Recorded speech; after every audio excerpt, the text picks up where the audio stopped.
ఇప్పుడు చనిపోయినటువంటి కుటుంబ సభ్యులతోని వాళ్ళకి ధైర్యం చెప్పే బాధ్యత డిఎంహెచ్ఓ గారి మీద ఉన్నదా? మిత్రా బ్యాంక్ బ్లడ్ బ్యాంకులో బ్లడ్ చేసి ఎక్కిస్తాము, మేము అదైతేనే ఎక్కిస్తాం, వేరే బ్లడ్ బ్యాంక్ వద్దు మాకు అని చెప్పేసి మాట్లాడడం జరిగింది. ఆడ శవాన్ని బయట వేసి ఇంతవరకు ఒక ఆపరేషన్ జరగలేదు, ఏం జరగలేదు, ఏమైనా ట్రీట్మెంట్ రిపోర్ట్ ఎవరు ఇస్తలేదు. ఖాళీ జ్వరంకే వచ్చిరా? రాత్రి ఫోన్ చేసిండు, కూర్చున్నా ఇడ్లీ తింటున్నా, భువని పిల్లలు తీసుకొని వండుకో అని చెప్పిండు. అదే మాట అయ్యా.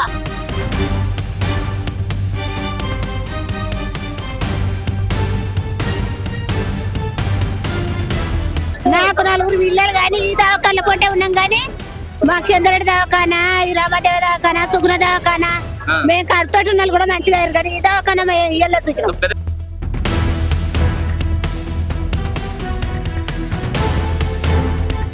సో మనం సిద్దిపేట పట్టణ కేంద్రంలోని విశ్వ హాస్పిటల్ దగ్గర ఉన్నాం. సిద్దిపేటలోని హాస్పిటల్ మాఫియా గురించి మనం గతంలోనే చాలా వీడియోలు కూడా చేయడం జరిగింది. సో సిద్దిపేట ప్రైవేట్ హాస్పిటల్స్ లో అయ్యో దోపిడీ తర్వాత విషయం, సరే దోచుకుంటే దోచుకున్నాడు, ఎన్ని లక్షలైనా పెడతామన్నట్టుగా పేదోళ్ళు ప్రాణం కంటే ఎక్కువ కాదు కదా అని చెప్పేసి వాళ్ళ ఆస్తులను కూడా అమ్మి పెట్టడానికి కూడా సిద్ధమవుతారు. కనీసం మరి అన్ని లక్షలు పెట్టినందుకన్నా సరైన వైద్యం అందుతుందా అంటే సరైన సమయంలో సరైన వైద్యం అందక ఎంతో మంది అభాగ్యులైతే నేల కోరుతున్నటువంటి పరిస్థితి అయితే మనం సిద్దిపేట ప్రైవేట్ హాస్పిటల్లో చూస్తున్నాం. సో నిన్న కేవలం ఒక చిన్న జ్వరంతో వచ్చినటువంటి పేషెంట్ కి సరైన సమయంలో బ్లడ్ ఇవ్వలేక, సో వాళ్ళు చెప్పినటువంటి ల్యాబ్ లోనే బ్లడ్ తీసుకురావాలని చెప్పేసి జాప్యం చేయడం వల్ల, సరైన సమయంలో బ్లడ్ అందించకపోవడం వల్ల, ఆయన సమయానికి ఆ డ్యూటీకి సంబంధించిన డాక్టర్ లేకపోవడం వల్ల కూడా ఆయన చనిపోయాడని చెప్పేసి అయితే ఇక్కడ వాళ్ళ కుటుంబ సభ్యులు అయితే చెప్తున్నటువంటి పరిస్థితి. సో ఇక్కడ ఆ విశ్వ హాస్పిటల్ గల్లీలో అంతా వాళ్ళకి సంబంధించిన కుటుంబీకుల అరణ్య రోదన అయితే వినబడుతున్నటువంటి పరిస్థితి చూస్తా ఉన్నాం. నాకు రాత్రి 11:30కు ఒక పేషెంట్ కు రక్తం కావాలి, ప్లేట్లెట్స్ కావాలని చెప్పేసి నాకు కాల్ చేయడం జరిగింది. స్వయంగా మా మామ కాబట్టి నేనే రావడం జరిగింది. రాగానే ఏమైందంటే నాది ఓ నెగిటివ్, నేను ఇద్దామని నేనే వచ్చిన. కాకపోతే అంటే వాళ్ళకి కావాల్సింది ఏ పాజిటివ్ వచ్చేసి మిత్ర బ్లడ్ బ్యాంకు లేదు. మిత్ర బ్లడ్ బ్యాంకు నేను కాల్ చేయడం జరిగింది. అక్కడ మిత్ర బ్లడ్ బ్యాంక్ లో ఓ పాజిటివ్, బి పాజిటివ్ మాత్రమే ఉంది. అదే విధంగా ఎన్ఎస్సి బ్లడ్ బ్యాంకు నేను కాల్ చేసిన, ఆడ ఏ పాజిటివ్ ఉంది, తెచ్చుకో తమ్ముడు, రా తమ్ముడు ఇస్తా అని చెప్పేసి నాకు స్వయంగా నేను మాట్లాడడం జరిగింది. కాకపోతే అంటే ఏమైందంటే మిత్రా బ్యాంక్ బ్లడ్ బ్యాంకులో బ్లడ్ చేసి ఎక్కిస్తాము, మేము అదైతేనే ఎక్కిస్తాం, వేరే బ్లడ్ బ్యాంక్ వద్దు మాకు అని చెప్పేసి మాట్లాడడం జరిగింది. ఎందుకంటే ఈ బ్లడ్ పైన కూడా మార్కెటింగ్, ఒక వ్యక్తి ప్రాణాల పైన కూడా వీళ్ళు దవాఖానాలు ఈ విశ్వ హాస్పిటల్ వాళ్ళు ఏమంటే ఒక మార్కెటింగ్ చేస్తారని చెప్పేసి నాకు అనిపించింది. వాళ్ళకి కావాల్సిన ల్యాబ్ నుంచే అవును, పొద్దున వచ్చినా సరే కానీ మిత్ర బ్లడ్ బ్యాంక్ నుంచే తేవాలి. పొద్దుగాల దాకా వెయిట్ చేస్తాం. అట్లా కూడా అడిగినాం, పొద్దుగాల దాకా ఏం కాదా సార్ అంటే ఏం కాదు, పొద్దుగాల దాకా 35,000 రక్తకణాలు ఉన్నాయి, పొద్దున వాళ్ళకి ఏం కాదు, వాళ్ళకి ఏం కాదు, పొద్దున ఏరి పొద్దున అదే హాస్పిటల్ నుంచి అదే బ్లడ్ బ్యాంక్ నుంచి చేస్తేనే తీసుకుంటామని చెప్పేసి డిమాండ్ చేయడం జరిగింది. ఒక్కో బ్లడ్ బ్యాంక్ లో ఒక్కో బ్లడ్ గ్రూప్ వేరే వేరే రకంగా ఉంటుందా? ఏం చదువుకున్నారు వీళ్ళు, ఏం డాక్టర్లు వీళ్ళు? ఎమర్జెన్సీలా ఏ బ్లడ్ బ్యాంకులు అవైలబుల్ ఉంటే ఆ బ్లడ్ బ్యాంకులకి వెళ్ళి మ్యాచ్ అయ్యే బ్లడ్ గ్రూప్ తీసుకొచ్చి వాళ్ళకి ఎక్కియాలి. అట్లా కాకుండా మీరు ఆ బ్లడ్ బ్యాంకు రేపు తెచ్చినా సరే ఒక వ్యక్తి ప్రాణాలతో చెలగాటం ఆడుతారు. ఇది క్లియర్ గా హాస్పిటల్కి బ్లడ్ బ్యాంక్ లో కూడా ఖచ్చితంగా ఇక్కడ లింక్ కనబడుతుంది. ప్రతిదీ మెడికల్ షాప్ కు హాస్పిటల్ కు లింక్ ఉంటది, ఆర్ఎంపీ డాక్టర్ కు హాస్పిటల్ కు లింక్ ఉంటది, డిఎంహెచ్ఓ కు హాస్పిటల్ కు లింక్ ఉంటది. ఏం దందా చేస్తారు మీరు? ఎవరి ప్రాణాలతో చెలగాటాలు ఆడుతారు? ఇక్కడ క్లియర్ గా జిల్లా వైద్యాధికారికి అట్లాగే వైద్య శాఖ మంత్రికి ఒక్కటే విజ్ఞప్తి చేస్తున్నా, ఇప్పటి నుంచి ఏదైనా పెద్ద కార్పొరేట్ హాస్పిటల్స్ పెడితే వాళ్ళు ఖచ్చితంగా మినిమం బ్లడ్ ఇంత మెయింటైన్ చేయాలి, ఇన్ని లీటర్స్ అని చెప్పేసి బ్లడ్ బ్యాంక్ కూడా మ్యాండేటరీ చేస్తే ఇట్లాంటి ఎమర్జెన్సీలో బ్లడ్ కావాల్సినటువంటి సందర్భంలో ఆ పేదలకు బ్లడ్ అందే అవకాశం అయితే ఉంది. దయచేసి ఈ బాడీ చెప్పినట్టుగా ఇట్లాంటి ఒక అంశాన్ని పరిగణలో తీసుకొని ప్రతి కార్పొరేట్ హాస్పిటల్లో బ్లడ్ బ్యాంక్ కంపల్సరీ అనే ఒక రూల్ ను కూడా పాస్ చేస్తే కూడా కనుక సరైన సమయంలో బ్లడ్ అందే అవకాశం అవుతుంది. దాదాపు 30-35 ఏళ్ల కంటే ఎక్కువ మించి ఉండడు. ఆయన చిన్న పిల్లలు, ఇప్పుడు 3 పిల్లలు ఉన్నారు. సో ఆ పిల్లలు, ఆ కుటుంబం మొత్తం కూడా రోడ్డు మీద పడ్డటువంటి పరిస్థితి అయితే మనం ఇక్కడ చూస్తున్నాం. సో కేవలం ఒక వైద్యుల నిర్లక్ష్యం కారణంగా, ఒక హాస్పిటల్ నిర్లక్ష్యం కారణంగా ఒక కుటుంబం మొత్తం జీవితాంతం అంతా రోడ్డు మీద పడాల్సిన పరిస్థితి అయితే ఏర్పడుతోంది. సో బ్లడ్ ఇవ్వడానికి డోనర్స్ కూడా వచ్చినప్పటికీ కూడా తీసుకునే దానికి మరి ఎక్విప్మెంట్ ఉన్నదా లేదా, డోనర్స్ దగ్గర నుంచి బ్లడ్ తీసుకునే ఫెసిలిటీ ఉన్నదా లేదా తెలియదు. పెద్ద సర్జరీలు చేయడానికి సిద్ధమయ్యేటటువంటి హాస్పిటల్స్ డోనర్స్ వచ్చినప్పుడు ఇమీడియట్ గా ఇన్స్టెంట్ గా బ్లడ్ తీసుకొని పేషెంట్ కి ఎక్కిచ్చేట ఎక్విప్మెంట్ లేకుండా ఎలా హాస్పిటల్స్ రన్ చేస్తున్నారని చెప్పేసి కూడా ఇక్కడ ఆ స్థానికులు అయితే ఆవేదన చెందుతున్నటువంటి పరిస్థితి. సో ఇక్కడ గలీలో ఉన్న వాళ్ళందరూ కూడా ఆవేదనతో అయితే ఉన్నారు. సో ఇక్కడ చెప్పండి. నా పేరు నరసింహరావు. ఎక్కడ మీది? మాది ఆయన క్లోజ్ ఫ్రెండ్ నేను. Okay, close friend. ఏమైంది మీ ఫ్రెండ్ కి? మా ఫ్రెండ్ ఒక 15 రోజుల క్రితం బాగానే ఉన్నాడు, మంచి వ్యవసాయం చేసే మనిషి. ఆయనకు 10-20 మేకలు ఉన్నాయి, మంచిగా యాక్టివ్ గా ఉన్న మనిషి. వచ్చి 3 రోజుల కింద జ్వరం వచ్చిందని వచ్చిండంట. ఇంజక్షన్ ఇచ్చే తర్వాత ఆయనతో ప్రాణం పోతుందని చెప్పేసి అని అంటారు. ఇది ఎంతవరకు నిజమే? ఈ హాస్పిటల్ లోపల మాట్లాడితే ఏమైనా న్యాయం చేయమని మాట్లాడితే ఎవరు దగ్గరికి రానిస్తలేరు, మాట్లాడడానికి కూడా వస్తలేరు ఎవరు.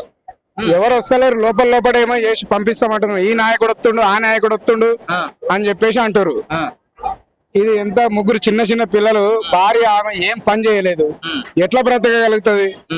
కొద్దిగా చూపించాలి. బాధితుడు జరిగే న్యాయం ఏందో కానీ మధ్య నాయకులు అయితే చాలా మంది వస్తారు. ఇది మధ్యలో వచ్చి వీళ్ళొచ్చి మా జెండా మీ జెండా అని మాట్లాడుతారు. కానీ ఎవరు ఆడ శవాన్ని బయట వేసి ఇంతవరకు ఒక ఆపరేషన్ జరగలేదు, ఏం జరగలేదు, ఏమైనా ట్రీట్మెంట్ రిపోర్ట్ ఎవరు ఇస్తలేదు. డాక్టర్లు ఎవరైనా వచ్చిరా మాట్లాడాలి? ఇక్కడ డాక్టర్లు ఎవరు ముంగడికి రాలే ఇంతవరకు. ఏమో డిసైడ్ చేసినామని చెప్పేసి అందరం లోపలనే మాట్లాడుతారు. సో వాళ్ళ కుటుంబ సభ్యులు ఇంకెవరైనా ఉన్నారు ఇక్కడ? కుటుంబ సభ్యులు అందరూ ఏడ్చుకుంటుంటే ఎవరు మాట్లాడతారు సార్ ఇక్కడికి వచ్చి? అవును, చూస్తున్నాం మనం ఇక్కడే. ఆ బాధితులకు సంబంధించిన భార్య ఇక్కడే ఉన్నది, 3 పిల్లల్ని పట్టుకొని ఇప్పుడు రోడ్డున పడాల్సిన పరిస్థితి.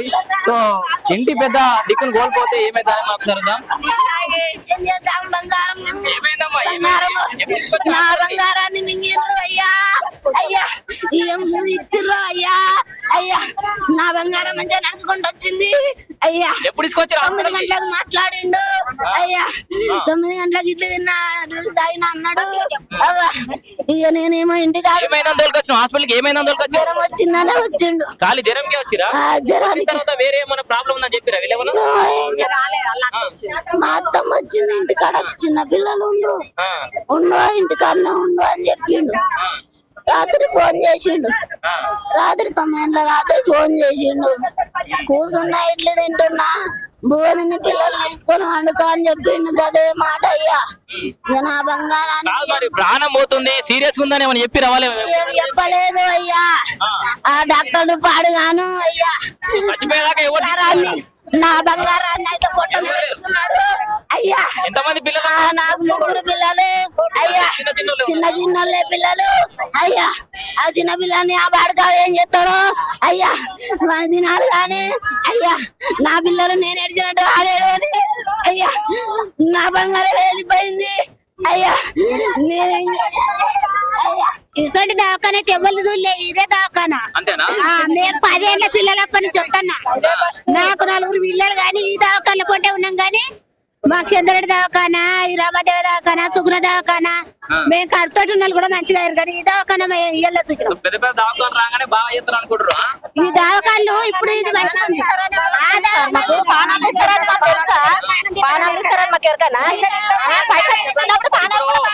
ఆ కుటుంబానికి పెద్దది కేవలం మరి ఎవరు చూసుకోవాలి పిల్లల్ని? ఇప్పుడు ఏం లేదు, ఆధారం చూసుకుంటాడు, ప్రాణం తీసినోడు చూసుకుంటాడు. మంచిగా ఏపిస్తాడు, పైసలు పోయినా సరే కానీ ప్రాణం మంచిగా ఇద్దరు వచ్చినావు. నువ్వు ప్రాణం తీసినావు, నువ్వే చూసుకోవాలి. ఇంకెవరు చూసుకుంటాడు? ఏం చేస్తాడో ఏం న్యాయం చేస్తాడో చేయాలి మాకు అంతే. న్యాయం ఏం మాట్లాడతాడో న్యాయం చేయాలి. డాక్టర్ వేనైతే మరి ఉండొచ్చుగా, ఉండి న్యాయం చేయొచ్చుగా మాకు. మేము ఇక్కడ సరైన టైం కి డాక్టర్ అందుబాటులో లేడు, మేము వైద్యం చేయలేము, వేరే దగ్గర తీసుకోపోవడం కూడా చెప్పలేదు. తీసుకోమండి మన నుంచి కాదమ్మా, వేరే దిక్కు తీసుకోమని చెప్పాలి. చచ్చిపోయేటట్టున్నారు, ప్రాణం పోయేదాకా చెప్పలే కదా, మాకేం న్యాయం చెప్తాడో చెప్పాలి.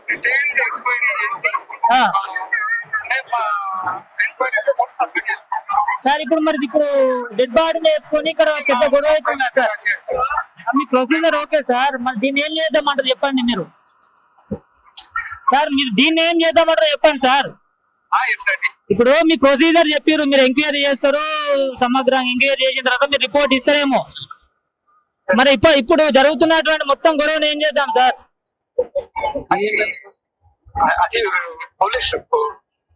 సార్ ఒకటే సార్, మీకు మేము సూటిగా మీరు వస్తేనేమో మీరు రండి, లేదు అంటే మొత్తం మేము డెడ్ బాడీని తీసుకొని వచ్చి మరి మీ ఆఫీస్ ముందే వేయాల్సి వస్తుంది. మీరు ఈ టైప్ ఆఫ్ మాట్లాడడం అయితే సరైనది కాదు.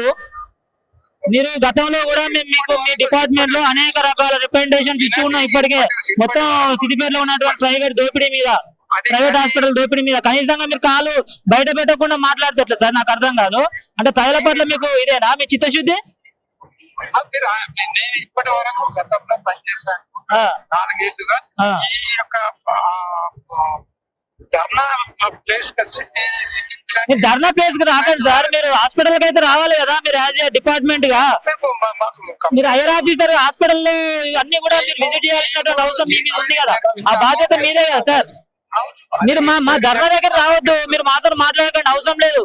మీరు పేషెంట్ తోని మీరు ఎవరైతే చనిపోయినటువంటి కుటుంబ సభ్యులు ఉన్నారో వాళ్ళకు మీరు ధైర్యం కల్పించాల్సినటువంటి బాధ్యత మీ మీద లేదా సార్? మీరు హాస్పిటల్లో జరిగినటువంటి విషయం మీరు తెలుసుకోవాల్సినటువంటి బాధ్యత మీ మీద లేదా సార్?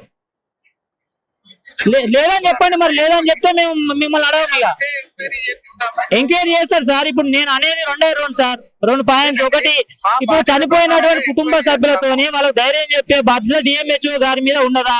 ఒకటి. రెండోది, వల్ల చనిపోయిండు, హాస్పిటల్ నిర్లక్ష్యం వల్ల చనిపోయాడు.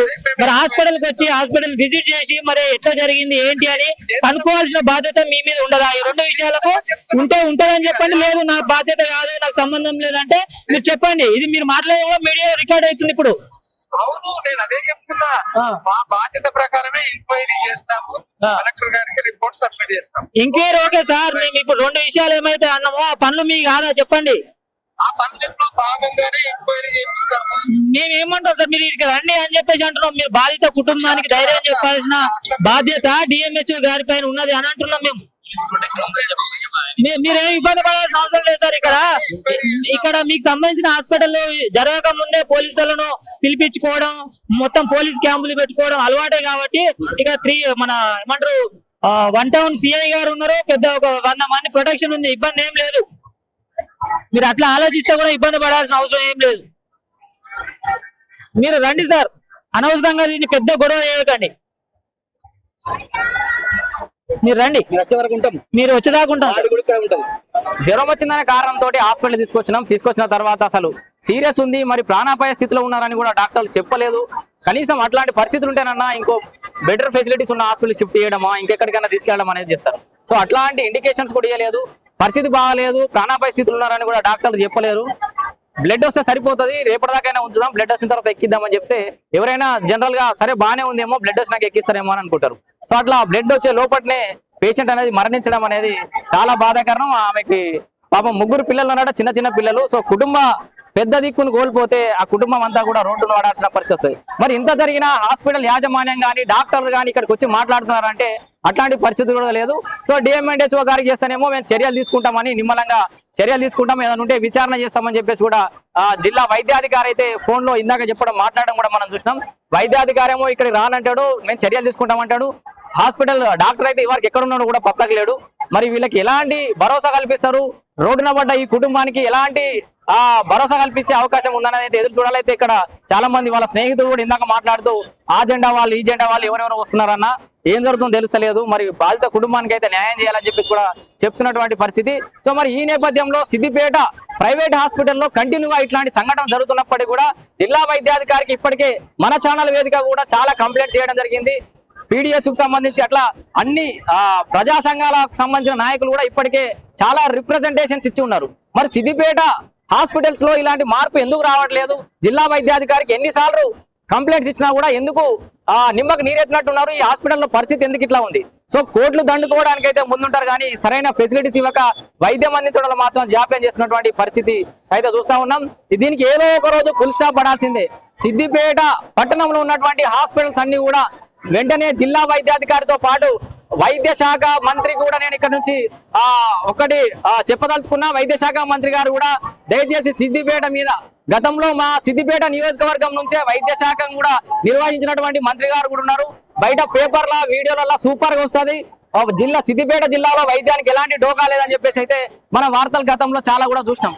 మరి అట్లాంటి సిద్దిపేట నియోజకవర్గంలో ప్రైవేట్ హాస్పిటళ్లలో వరుసగా సంఘటనలు జరుగుతున్నప్పటికీ కూడా మరి ఇక్కడ స్థానికంగా ప్రాతినిధ్యం వహిస్తున్నటువంటి నాయకులైనా మరి హాస్పిటల్ దుస్థితి ఎట్లా ఉంది, దీని మీద కనీసం కన్నెర వేసి ఇట్లా జరుగుతుందని విచారణ చేయించి హాస్పిటల్ మీద ఉక్కుపాదం మోపాల్సినటువంటి అవసరం అయితే ఖచ్చితంగా ఉంది.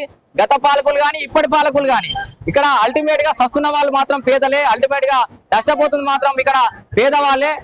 నిలువున దోపిడీ చేసినా కూడా కోట్లు ఖర్చు అయినా సరే ప్రాణం కంటే ఎక్కువ ఏది కాదని చెప్పేసి కూడా డబ్బులు పెట్టడానికి కూడా సిద్ధమవుతారు పేదలు. మరి అట్లా డబ్బులు పెడుతున్నా కూడా సరైన సమయానికి వైద్యం అందక, సరైన సమయానికి బ్లడ్ అందక, సరైన ఇమ్యూనిటీస్ ఇంకా సిద్దిపేటలో కావాల్సిన ఫెసిలిటీస్ లేకపోయినా అద్దాల మేడలు కట్టి మాత్రం హాస్పిటల్స్ అయితే రన్ చేస్తున్నటువంటి పరిస్థితి. అరే హాస్పిటల్ పెద్ద ఉంది, పెద్దగా అద్దాలు ఉన్నాయి, డాక్టర్లు మస్తు తిరుగుతున్నారని చెప్పి పేదోళ్ళు పాపం అదే పెద్ద దవాఖానా అని చెప్పేసి తీసుకుపోయి అక్కడ పేషెంట్లు అయితే జాయిన్ చేస్తున్నటువంటి పరిస్థితి. మరి అద్దాల మేడలు, పెద్ద దవాఖానలు, తెల్ల కోట్లు వేసుకొని తిరగంగానే డాక్టర్లు అయిపోతారా? కొంచెం మానవీయ కోణం కూడా ఉండాలి, కొంత మానవత్వం కూడా ఉండాలి. ప్రతి ప్రాణాన్ని వాళ్ళ ఇంట కుటుంబ సభ్యులకు ఆపదస్తే గట్లే వదిలేస్తారా? జ్వరం వచ్చింది కదా రేపు బ్లడ్ ఎక్కిద్దామని చెప్పి చూకుంటారా? మరి వాళ్ళ డాక్టర్ సంబంధించిన కుటుంబ సభ్యులు అయితే ఇట్లనే చూస్తారా? మరి పేదోడిని ఎందుకు అట్లా చూడాలి? మీకు డబ్బులు ఇవ్వమన్నారా? డబ్బులు వాళ్ళ ఆస్తులు అమ్ముకునైనా డబ్బులు ఇవ్వడానికి పేదోడు ముందుంటాడు. మరి ఇలా ఆస్తులు అమ్ముకున్నా, అవయవాలు అమ్ముకున్నా కూడా సరైన వైద్యం అందక సిద్దిపేట ప్రజలైతే అల్లాడిపోతున్నటువంటి పరిస్థితి చూస్తా ఉన్నాం. సో తెలంగాణ రాష్ట్రంలో ఉన్న మిగతా వాళ్ళందరికీ కూడా సిద్దిపేట సూపర్ అనుకుంటూ చూడురి. గతంలో మన ఛానల్ ఇంకా కొట్టు ఇంకా వేరే హాస్పిటల్ కూడా వస్తాయి. సిద్దిపేట సంబంధించిన ఏ న్యూస్ ఛానల్ చూడురి, సిద్దిపేట హాస్పిటల్స్ జరుగుతున్నటువంటి భాగవతం ఏందనేది తెలుస్తుంది. సో పెద్ద పెద్ద కార్పొరేట్ హాస్పిటల్, రెస్పాన్సిబిలిటీ తీసుకునే హాస్పిటల్ వస్తాయంటేనేమో ఇట్లా రానియరు. ఈ హాస్పిటల్ అంతా సిండికేట్లుగా ఏర్పడి మంచి హాస్పిటల్ వస్తాయంటేనేమో వాటిని రానియరు. ఇవి ఉన్నాయన్న చక్కగా మెయింటైన్ చేయరు. ఇట్లా మరి ఎంతమంది పేదలు ప్రాణాలు కోల్పోవాలి? ఇక్కడ ప్రజాప్రతినిధులు ఎన్ని రోజులు కళ్ళు మూసుకొని ఉంటారు? ఇక్కడ జిల్లా వైద్యాధికారులు ఎన్ని రోజులు కళ్ళు మూసుకొని ఉంటారు? చచ్చినప్పుడు అలా సవాళ్ళ మీద పేలాలు ఏరుకునేలాగా కొంత బ్యాచ్లు తయారైతా ఉంటాయి. ఆడ పాపం వాళ్ళకి భరోసా కల్పించడానికి 5 లక్షలు 10 లక్షలు మాట్లాడితే కుటుంబ సభ్యులకు ఏరేటి 1 లక్ష 2 లక్షలు. ఇది ఓపెన్ గా మాట్లాడుతున్నా. ఈ విషయం జరిగేదే ఇది. ప్రతి హాస్పిటల్ దగ్గర ఇట్లాంటి సంఘటనలు జరిగినప్పుడు కూడా జరిగేది ఇదే. ప్రజా సంఘాలు కానీ ఇంకో నాయకులు న్యాయం చేద్దామని ముందుకు వస్తారు. మరి వాళ్ళు ఇచ్చిన కాడికన్నా వీళ్ళకి ఇచ్చి కుటుంబానికి బాధ్యత కల్పించాల్సిన అవసరం అయితే ఉంది, వాళ్ళకి భరోసా కల్పించాల్సిన అవసరం అయితే ఉంది. మరి ఈ కుటుంబ సభ్యులకు న్యాయం దక్కేనా, లేకపోతే ఇట్లనే అనాథ శవంలా ఇక్కడ పడేచురు? మరి వీళ్ళకు ఎట్లాంటి భరోసా కల్పిస్తారనేది అయితే ఎదురు చూద్దాం. జిల్లా వైద్యాధికారి కానీ, వైద్య శాఖ మంత్రి కానీ ఒకసారి సిద్దిపేటలో ఉన్నటువంటి హాస్పిటల్ మీద నజర్ వేసి ఇట్లాంటి సరైన అరాకొర వసతులు ఉన్నటువంటి హాస్పిటల్ మీద ఖచ్చితంగా చర్యలు తీసుకోవాలి. ఇట్లాంటి హాస్పిటల్ అన్ని ఒకేసారి ఏదో విశ్వ హాస్పిటల్ ఏదో జరిగిందనగానే ఈ హాస్పిటల్ మీద తూతు మంత్రంగా ఏదో రిపోర్ట్ రాయడం కాదు. వరుస పెట్టి లైన్ బట్టి అన్ని హాస్పిటల్, సిద్దిపేటలో ఉన్న అన్ని హాస్పిటల్ చెక్ చేయండి. ఒక్క హాస్పిటల్ అయిపోయిన ఒక్క హాస్పిటల్ లైన్ గా వాళ్ళు పర్మిషన్లు తీసుకున్నప్పుడు ఏవైతే నియమ నిబంధనలు రాసిరో అవన్నీ ఉన్నాయా లేదా అని చెప్పేసి ప్రతి హాస్పిటల్ కూడా చెక్ చేయాల్సిన అవసరం ఉంది. ఇవాళ ఈ కుటుంబ సభ్యులు జరిగింది, రేపు వాళ్ళ జరుగుతుంది, రేపు నాకు జరుగుతుంది. ఇట్లా ఎంతమంది పేదల ప్రాణాలు కోల్పోవాలి ఇక్కడ సిద్దిపేటలో? ఇక్కడ ధనదాహానికి ఎంతమంది బలైపోవాలి సిద్దిపేటలో అని చెప్పేసి కూడా ఈ సందర్భంగా ప్రశ్నిస్తున్నా. సో ఇప్పటికే చాలా అప్లికేషన్స్, చాలా ఫిర్యాదులు కూడా చేయడం జరిగింది జిల్లా వైద్యాధికారి గారు. ఇప్పటికైనా కళ్ళు తెరవండి. సిద్దిపేటలో ఉన్న హాస్పిటల్స్ అన్ని ఫిల్టర్ చేయండి. అర్హత లేని డాక్టర్లు ఎవరున్నారు, సో జీతాలు తీసుకుంటున్నటువంటి డాక్టర్లు ఎవరున్నారు, సో ఏం చేస్తున్నారు అనేది కూడా ఖచ్చితంగా వెరిఫై చేసి సరైన వైద్యం పేదలకు అందేలాగా చేయాల్సిన అవసరం ఉంది. సో పోయిన ప్రాణాన్ని తీసుకురాలేము, కనీసం ఉన్న ప్రాణాలకైనా భరోసా కల్పించాలని చెప్పేసి కూడా ఈ సందర్భంగా ఇక్కడ ఎవరైతే పెద్ద మనిషి చేస్తారో వాళ్ళకి న్యాయం చేయాలని చెప్పేసి కూడా ఈ సందర్భంగా తెలియజేస్తాం. Thank you. కొత్తగా చూసిన వాళ్ళు ఎవరైనా ఉంటే సబ్స్క్రైబ్ చేయండి, పాత వాళ్ళు ఎవరైనా ఉంటే కొత్త వాళ్ళకి చూపించే ప్రయత్నం చేయండి.